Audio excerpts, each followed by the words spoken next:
Good morning student. चलिए 3 पद हमने पहले देख लिए थे राम लक्ष्मण परशुराम संवाद के, जिसमें राम जी द्वारा धनुष तोड़ दिया जाता है। परशुराम जी बहुत क्रोधित होकर सभा के अंदर आ जाते हैं और लक्ष्मण जी उनको बहुत ही अपमानजनक वचन सुनाते हैं और उन वचनों से परशुराम का क्रोध क्या होता है, बढ़ता जाता है।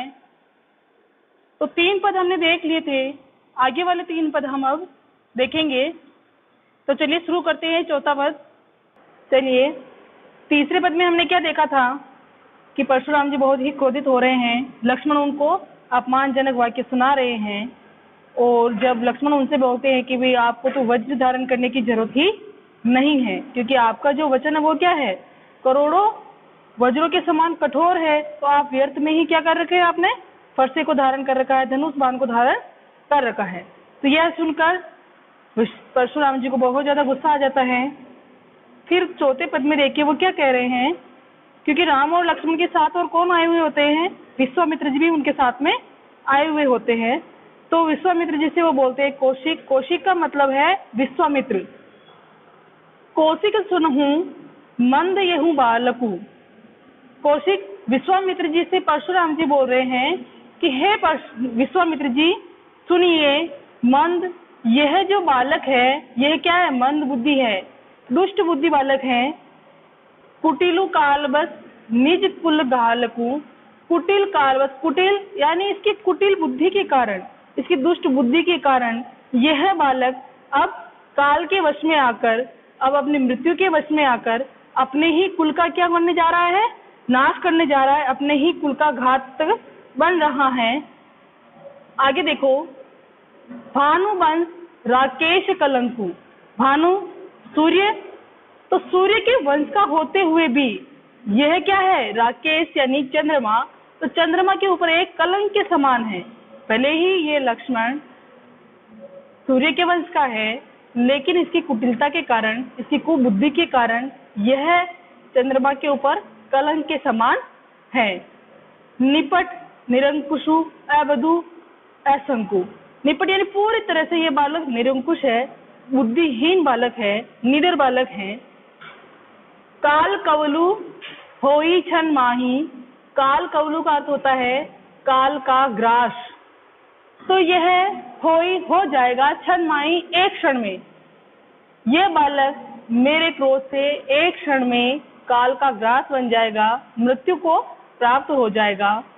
कहो पुकारी खोरी मोही नाही। खोरी यानी फिर मुझे आप कोई खरा खोटा मत सुनाना, मैं आप सबको पुकार के कह रहा हूँ कि यह बालक अपनी दुष्ट बुद्धि के कारण, अपनी कुटिलता के कारण एक क्षण में ही काल का ग्रास बन जाएगा।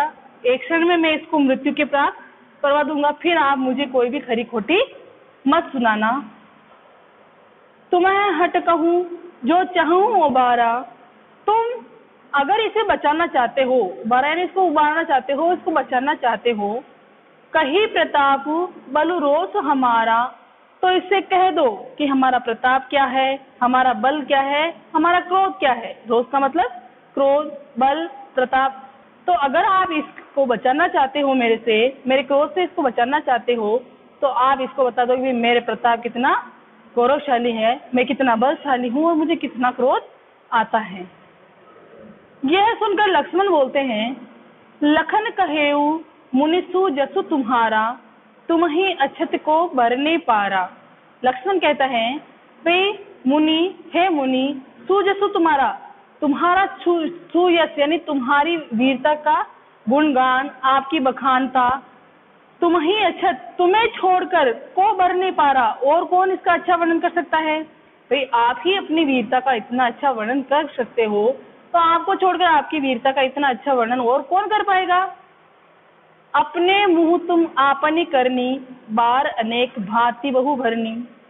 यानी अपने मुंह से आप अपनी बड़ाई इतनी बार कर चुके हैं और अलग अलग प्रकार से, भांति बहु भरनी, बहुत प्रकार से, अलग अलग प्रकार से, भांति में से अलग अलग प्रकार। तो आपने अपने मुंह से अपनी ही बड़ाई अलग अलग प्रकार से और अनेक बार अपनी बड़ाई कर ली है, तो आपको छोड़ के आपकी बड़ाई और कौन कर सकता है। नहीं संतोषु तय पुण्य को चुकाइए। नहीं संतोष, यानी अभी भी अगर आपको संतोष नहीं मिला है, आपको शांति नहीं मिली है, तो पुनि फिर से कछु कहूँ, फिर से और कुछ कह डालिए। जनी रीस रोकी दूसह दुख सहूँ, जनी जिससे रीस रोकी आपका गुस्सा शांत हो जाए, और दूसह दुख सहूँ आपका दुख दूर हो जाए।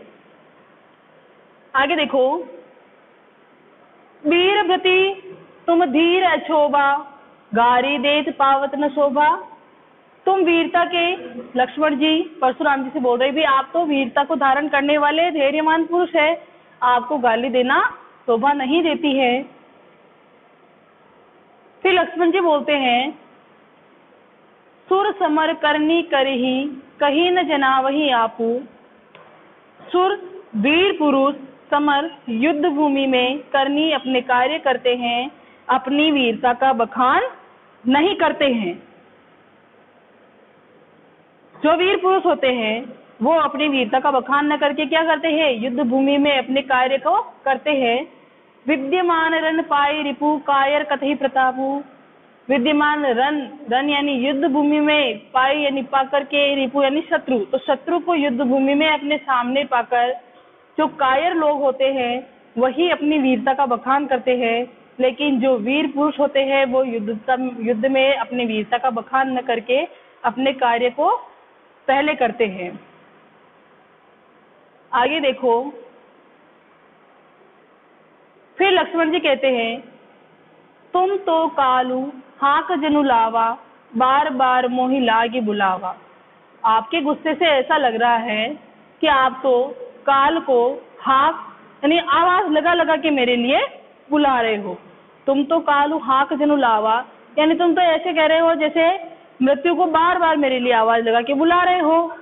बार बार मोहि लागे बुलावा, बार बार उसे कह रहे हो भी हे काल तू मेरे लिए आ जा।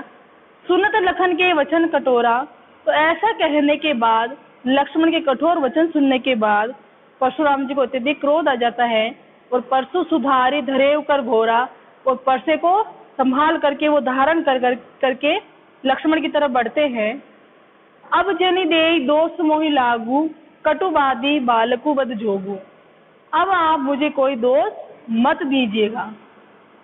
कटुवादी इसके कठोर वचनों के कारण, बालकु यह बालक, बद जोगू अब ये वध के योग्य हो गया है। वध जोगू यानी वध के योग्य।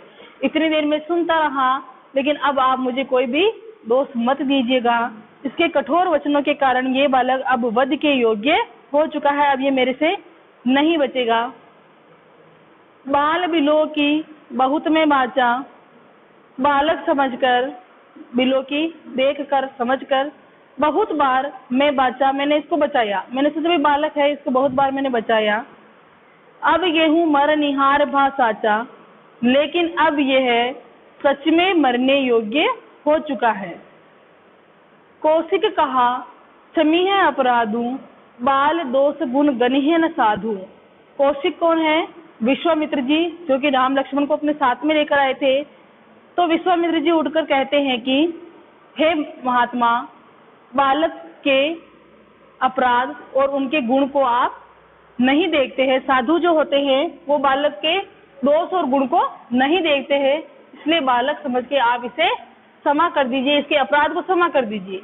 कौशिक कहा समी अपराधु, विश्वामित्र जी खड़े होके कहते हैं कि भाई आप इसके अपराध को क्षमा कर दीजिए, क्योंकि जो साधु लोग होते हैं वो बालक के दोष और गुण उनको नहीं गिनते हैं। आगे देखिए,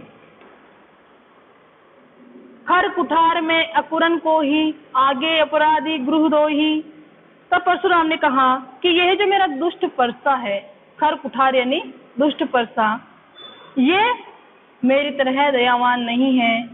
इसने कहा कि आगे भी यह गुरुद्रोही, यानी लक्ष्मण जो इनके सामने उत्तर पे उत्तर दिए जा रहे हैं, तो इनको ये क्या मान रहे हैं? गुरुद्रोही, क्योंकि गुरु के सामने ये उत्तर दिए जा रहे हैं। तो मेरा जो कुठारा है इसको दया नहीं आती है, ये गुरुद्रोही है। उत्तर देव छोड़ बिन मारे, केवल कौशिक सील तुम्हारे। ये उत्तर देव यानी लक्ष्मण जो बार बार इनके उत्तर दिए जा रहे हैं, जो ये कह रहे हैं इनके उत्तर दिए जा रहे हैं, अगर मैं इसको बिना मारे छोड़ रहा हूँ, छोड़ो बिनु मारे, यानी मैं इसको अगर बिना मारे छोड़ रहा हूँ तो किस लिए छोड़ रहा हूँ?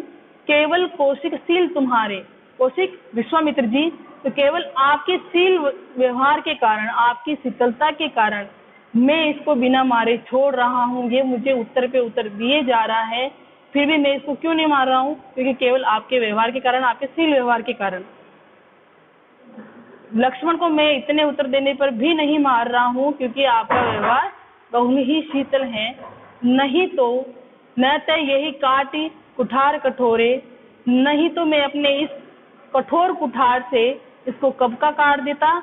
और गुर ही उरिन हो तहु श्रम थोड़े, गुर ही उरिन यानी इसने पहले इसको गुरुद्रोही बताया था, तो इसके गुरु का इसके ऊपर ऋण चढ़ चुका है, तो ये गुरु के ऋण से मैं इसको थोड़े से श्रम में ही मुक्त कर देता। जो ऋण इसने अपने ऊपर चढ़ा लिया है, ये गुरु को अपमान पूर्वक वचन कह रहा है, तो आपके शील वचन के कारण मैं इसको छोड़ रहा था। नहीं तो मैं अपने कुठार कटोरे से इसको कब का मार देता और गुरु के ऋण से इसको थोड़े से ही श्रम में मुक्त कर देता। दोहा देखो, गादी सुनु, गादी सुनु यहाँ विश्वामित्र जी के लिए कहा गया है। गादी सुनु कह हृदय हसी मुनि हरियरे सूझ। तो परशुराम जी जब इतना कठोर क्रोध कर रहे हैं और अपनी वीरता का बखान किए जा रहे हैं, तो इन सब बातों को सुनकर गादी सुनु विश्वामित्र जी अपने हृदय में क्या कर रहे हैं? हंस रहे हैं। और हंसकर क्या सोच रहे हैं विश्वामित्र जी? ये सुनकर विश्वामित्र जी ने अपने हंसकर सोचा कि मुनि परशुराम को क्या दिख रहा है? हरा ही हरा दिख रहा है। हरी यानी हरा ही हरा दिख रहा है। अर्थात ये क्या कहना चाह रहे हैं कि चारों ओर विजय होने के कारण भाई विश्वामित्र जी, जिसने 2-3 बार इस धरती को क्षत्रियों से विहीन कर दिया था और ब्राह्मणों में दान कर दिया था, ये बात अपने पहले पद में आ चुकी थी कि उसने क्षत्रिय से विहीन करके पृथ्वी को क्या किया था? ब्राह्मणों में दान कर दिया था और सहस्त्रबाहु को भी मार डाला था। तो चारों तरफ विजय होने के कारण उनको ऐसा लग रहा है कि सबसे बड़ा कौन? मैं ही हूँ। तो उनको ये हरा ही हरा दिख रहा है, जैसे राम लक्ष्मण मेरे सामने कुछ नहीं है। इसलिए परशुराम जी के वचन सुनकर विश्वामित्र जी अपने मन में हंस रहे हैं और हंसते हंसते सोच रहे हैं कि भाई परशुराम जी को तो हरा ही हरा दिख रहा है। वो चारों ओर विजय होने के कारण उन्हें ऐसा लग रहा है कि राम और लक्ष्मण साधारण क्षत्रिय हैं। मुनि अब यह नहीं समझ रहे हैं कि यह दोनों बालक साधारण नहीं है। यह बालक क्या है? अयमय खान। अयमय खान यानी लोहे की बनी तलवार है। न उकमा है अजहू, उकमा यानी गन्ने से बनी हुई नहीं है ये। मुनि अब ये नहीं समझ रहे कि भाई ये दोनों बालक क्या है? लोहे की बनी तलवार है, ये कोई गन्ने के रस की नहीं है जो मुंह में लेते ही क्या हो जाएगी? गल जाएगी। अर्थात राम लक्ष्मण सामान्य वीर नहीं है। मुनि परशुराम जी अज्ञानियों की तरह है, इनके प्रभाव को समझ ही नहीं पा रहे हैं और इनके सामने न जाने क्या क्या बातें किए जा रहे हैं। आगे देखो, अब लक्ष्मण जी क्या कह रहे हैं? कहेउ लखन मुनिशील तुम्हारा, को नहीं जान विदित संसारा। अब लक्ष्मण जी उनकी बात का व्यंग्य करते हुए, उनका मजाक उड़ाते हुए कहते हैं कि भाई हे मुनि, शील तुम्हारा, शीलमित व्यवहार, आपके व्यवहार को नहीं जान विदित संसारा। विदित यानी पूरा संसार क्या आपका व्यवहार नहीं जानता है? जो आप इतने बड़ा चढ़ा के अपनी बातें कर रहे हो, मैं ऐसा हूँ, मैं वैसा हूँ। तो लक्ष्मण हंस के कह रहा है भी आपको क्या पूरा संसार जानता नहीं है?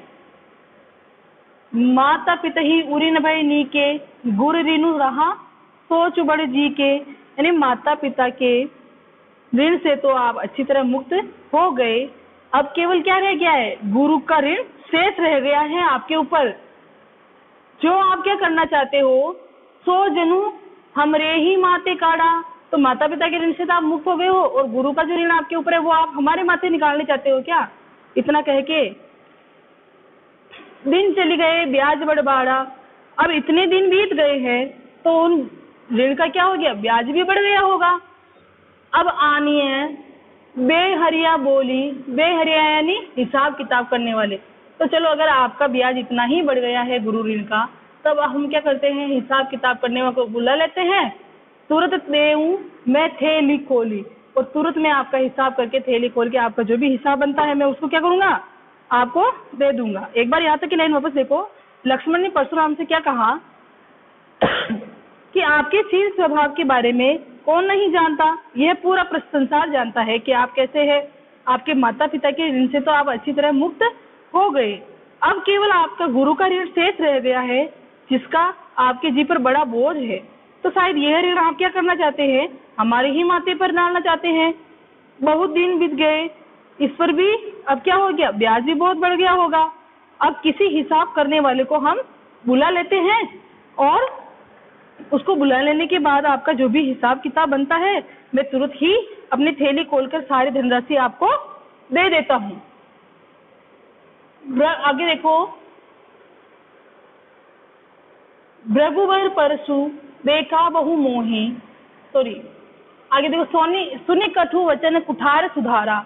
अब लक्ष्मण के कठोर वचन सुनने के बाद परशुराम जी से धैर्य धारण नहीं किया गया और उसने अपने कठोर कुल्हाड़े को क्या किया, हाथ में लिया और बहुत ही गुस्से से उसका ऊपर वार करने लगा।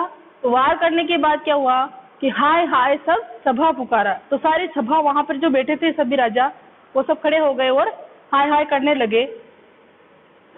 भृगुवर परशु देखा बहु मोही, विप्र विचारी बचो निर्दोही। यहाँ जब लक्ष्मण अपनी उदंता के कारण, अज्ञानता के कारण परशुराम जी को न जाने क्या क्या कह रहे थे, तो परशुराम जी का क्रोध क्या हो गया, बहुत ज्यादा बढ़ गया। और वो लक्ष्मण से बोले कि भी अब उनको कठोर कुल्हाड़ा दिखा रहे हैं और बोले कि हे राजा के शत्रु, मैं ब्राह्मण समझकर आपको रघुपर परशु देखा मैं मोहि विप्र विचारी वचो निर्द्रोही, मैं तुम्हें अभी तक ऐसे ही छोड़ रहा था, लक्ष्मण जी बोल रहे हैं, लेकिन तुम क्या हो, निर्द्रोही, राजाओं के शत्रु हो। मैं तुम्हें अभी तक केवल ब्राह्मण समझकर, विप्र विचार यानी विप्र में ब्राह्मण, तुम्हें आपको ब्राह्मण समझकर अब तक आपको बचा रहा था, लेकिन आप मुझे अपना फरसा दिखा रहे हैं, आप क्या है, राजाओं के शत्रु है। मिले न कब हूँ सुबट रणगाड़े, आपका कभी भी सुबट वीर योद्धा से रण यानी युद्ध भूमि में आपका कभी बड़े वीर योद्धा से पाला अभी तक नहीं पड़ा है, इसलिए आप मुझे बार बार अपना कठोर कुल्हाड़ा दिखा रहे हैं, अपनी वीरता का बखान कर रहे हैं। द्विज देवता घर ही के बाड़े, यानी आप अपने घर में ही केवल अपनी वीरता का बखान कर रहे हैं, अपनी घर में ही वीरता के कारण आप फले फूले फिर रहे हैं, अत्यधिक खुश हो रहे हैं, आपका अभी तक किसी वीर योद्धा से पाला नहीं पड़ा है। अनुचित कही सब लोग पुकारे, फिर वहां पे जो लोग सब विद्यमान रहते हैं सभा में, तो लक्ष्मण की ऐसी बात सुनकर सब क्या कहने लगते हैं, भी लक्ष्मण थोड़े अनुचित बोल रहे हैं, गलत बोल रहे हैं, यह अनुचित है, अच्छी बात नहीं है। तो यह सुनकर रघुपति शयन ही लखुन नेवारे, रघुपति श्री राम शयन ही अपनी आंखों के इशारे से, शयन यानी आंखों के इशारे से लक्ष्मण को नेवारे यानी रोकने की कोशिश करते हैं, अपनी आंख के इशारे से लक्ष्मण को रोकते हैं, क्योंकि लक्ष्मण उनसे बहुत अनुचित बात कर देता है। लक्ष्मण कहते हैं कि भी आपको मैं ब्राह्मण समझ के छोड़ रहा था, नहीं तो तुम राजाओं के शत्रु हो, इसलिए मैं तुम्हें कब का ही मार देता, क्योंकि तुम्हारा किसी वीर पुरुष से युद्ध में पाला नहीं पड़ा, तुम तो केवल क्या करते हो, अपने घर में ही अपनी वीरता का बखान किए जाते हो और अपनी वीरता का बखान करके फूल रहे हो, किसी वीर पुरुष से पाला नहीं पड़ा है, इसलिए तुम इतने खुश हो रहे हो। तो यह बात सुनकर सभी सभा के लोग कहते हैं कि लक्ष्मण अनुचित कह रहे हैं, और लक्ष्मण की ऐसी बात सुनकर श्री राम भी उनको अपनी आंखों के इशारे से रुकने को कहते हैं, मना करते हैं। लखन उत्तर आहुति सहित, लखन के जो उत्तर, लक्ष्मण के जो उत्तर होते हैं जो परशुराम जी को बार बार दिए जा रहे, वो कैसे है, आहुति के समान है। और भृगुवर कोसु, परशुराम जी का जो क्रोध है वो क्या है, कृषाणु, आग के समान है, यानी आग के समान तो उनका परशुराम जी का गुस्सा है, और उसमें उस आग में आहुति डालने का काम कौन कर रहे हैं, लक्ष्मण के उत्तर। बढ़त देख जल सम वचन, अब इस आग को बढ़ती हुई देखकर वचन जल सम यानी जल के समान, फिर शीतल वचन कौन बोलते हैं, श्री राम। एक बार वापस देखो इस दोहे का कि लक्ष्मण के उत्तर क्या हुआ, परशुराम की क्रोध की अग्नि को और ही ज्यादा बढ़ा रहे थे, आहुति का काम कर रहे थे। तो इस क्रोध की अग्नि को बढ़ते हुए देखकर श्री राम ने लक्ष्मण के वचनों के विपरीत, क्योंकि लक्ष्मण क्या आग के समान वचन बोल रहे थे और ये जल के समान, तो जल के समान शांत करने वाले वचन का प्रयोग करते हैं और परशुराम जी से लक्ष्मण को क्षमा करने का फिर वो अनुरोध करते हैं। हमारा पाठ यहाँ खत्म हुआ। आप एक बार इन सब का हिंदी अनुवाद कर ले अपनी नोटबुक में और इनके क्वेश्चन आंसर भी कर ले। Thank you.